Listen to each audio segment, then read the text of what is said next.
வணக்கம் மக்களே, நம்ம சோ ஒரே கேள்வி ஒரே பதில். இன்னைக்கு நம்ம கூட இணையவன் இருக்காரு. அவர்கிட்ட ஒரே கேள்வி கேட்க போறோம், அவர் ஒரே பதில் சொல்ல போறாரு. வீடியோக்குள்ள போறதுக்கு முன்னாடி நம்ம சேனலை நீங்க சப்ஸ்கிரைப் பண்ணலன்னா சப்ஸ்கிரைப் பண்ணிக்கோங்க. நம்ம வீடியோவை தொடர்ந்து பாருங்க. வாங்க வீடியோக்குள்ள போலாம். வணக்கம்.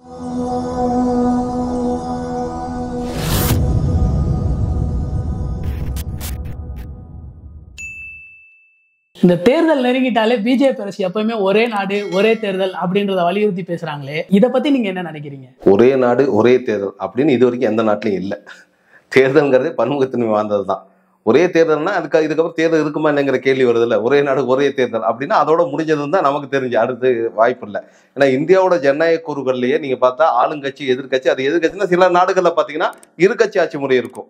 சில நாடுகள் ஒரு கட்சி ஆட்சி முறை, கம்யூனிஸ்ட் கட்சிகள் ஆளுகிற நாடுகள்ல ஒரு கட்சி ஆட்சி முறை தான். அங்க எதிர்கட்சியெல்லாம் ஒண்ணும் கிடையாது. ஆளுங்கட்சியிலே இப்ப அவங்களுக்குள்ளேயே அந்த வாத பிரதிவாதங்கள் நடத்தி சட்டங்களை ஏற்றிக்குவாங்க. இன்னும் சில நாடுகளில் இருகட்சி ஆட்சி முறை தான். நீங்க பார்க்கலாம், இங்கிலாந்து ஆகட்டும், அமெரிக்கா நாடு இருக்கட்சி. ஆனா அங்க அதிபராட்சி முறை, அதனால அதுக்கெல்லாம் சாத்தியம் இருக்கு. இந்தியாவில அதிபராட்சி முறைலாம் கிடையாது.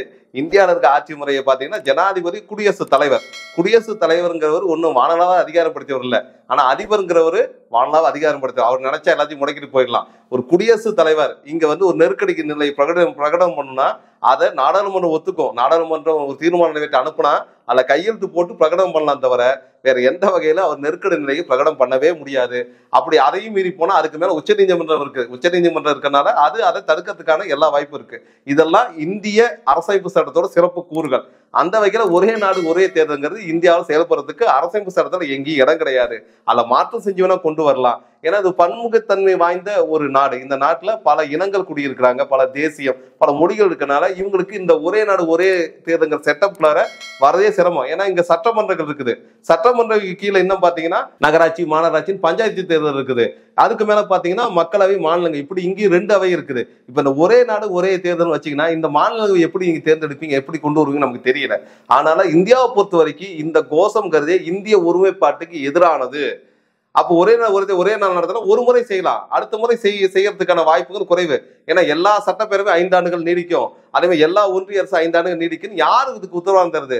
சில நேரம் நம்ம பார்த்துருக்கிறோம் வரலாற்றுல, எதெல்லாம் நம்ம மெஜாரிட்டி ஆட்சி, வளமேந்த ஆட்சி நடத்தணுமோ அந்த ஆட்சி சில நேரம் கூட்டணி கட்சிகள் முறிவாரையோ இல்ல அந்த கட்சிக்குள்ள ஏற்பட்ட எதிர்வினைகளை உடைஞ்சு 2-3 ஆண்டுகள்ல முடிவுக்கு வந்த கதைகள்லாம் நமக்கு இருக்குது.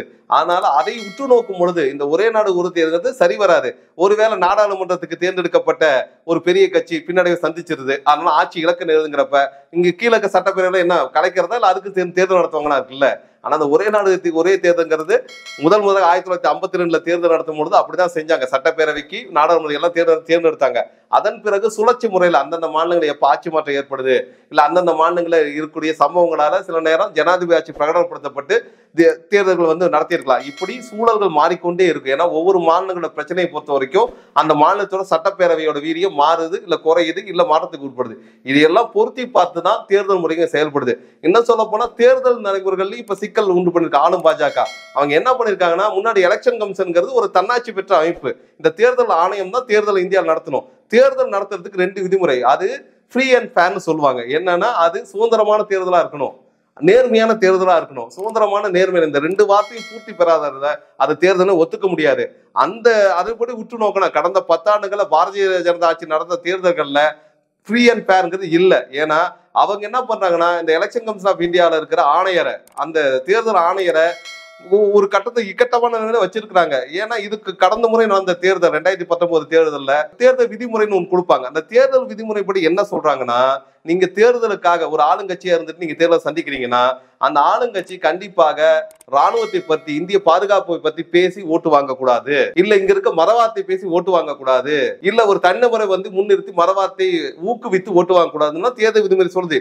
இப்படிப்பட்ட தேர்தல் பரப்புல ஈடுபட்டீங்கன்னா உங்களுடைய கேண்டிடேட்ஷிப், அதை என்ன சொல்லுவாங்க, உங்க வேட்பாளர் தகுதி இழப்பீர்கள் என்று தேர்தல் விதிமுறை சொல்லுது.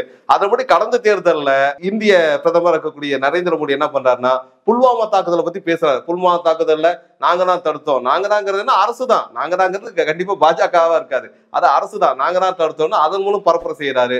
அதை பத்தி தேர்தல் ஆணையத்தில் புகார் பண்றாங்க.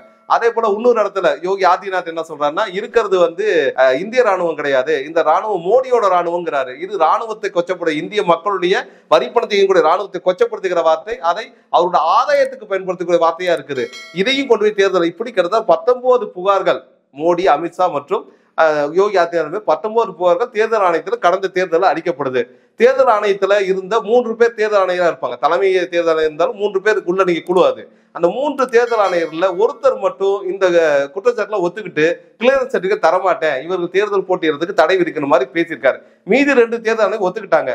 ஆனா வழக்கம் போல மெஜாரிட்டி மைனாரிட்டி தாட்ல 2 தேர்தல் ஒத்துக்கிட்டதுனால இவங்க மேல கிளியர், இவங்களுக்கு எந்த சிக்கல தேர்தல் போட்டியிடலாங்கிற சான்றிதழ தேர்தல் ஆணையம் முன் வந்து வழங்குது. அந்த 1 தேர்தல் 3வது ஒருத்தர் இருக்காருல்ல, அந்த தேர்தல் என்னன்னா அடுத்த ஒரு வாரத்துல யாரு இந்த குற்றச்சாட்டுலாம் உண்மையானது, இவங்க வந்து நேர்மையானவர்கள் இல்லைன்னு தந்து அவர்கள் வேட்பாளர்கள் இழக்கணும்னு சொன்னாரோ அந்த தேர்தல் வீட்டுக்கு ஐடி ரைடு போகுது. அவங்க மகன் எல்லாத்துக்கும் ஐடி ரைடு போகுது. அந்த தேர்தல் அவருடைய பணியிடத்துல இருந்து குற்றச்சாட்டு வைத்து நீக்கப்படுகிறார். இது நடந்திருக்கு. இந்த தேர்தல் முறையை வச்சுக்கிட்டு தான் நம்ம இங்க வந்து நேர்மையான மனசாட்சியோட தேர்தல் நடத்துவோம்னு சொல்றாங்களா? அதுதான் ஒரே தேர்தல் ஒரே நாடுங்கிறத வலியுறுத்துதா? இன்னும் கூடுதலா தேர்தல் ஆணையத்துக்கு தேர்ந்தெடுக்க ஆணையர்களை எப்படி தேர்ந்தெடுக்கட்டு முன்னாடி சட்டம் சொல்லுது. என்ன சொல்றாங்கன்னா பிரதமர், எதிர்கட்சி தலைவர், இவங்க 2 பேரும் உச்ச நீதிமன்ற நீதிபதி 3 பேரும் சேர்ந்துதான் தேர்தல் ஆணையர்களை தேர்ந்தெடுக்க வேண்டும் விதிமுறை சொல்லுது.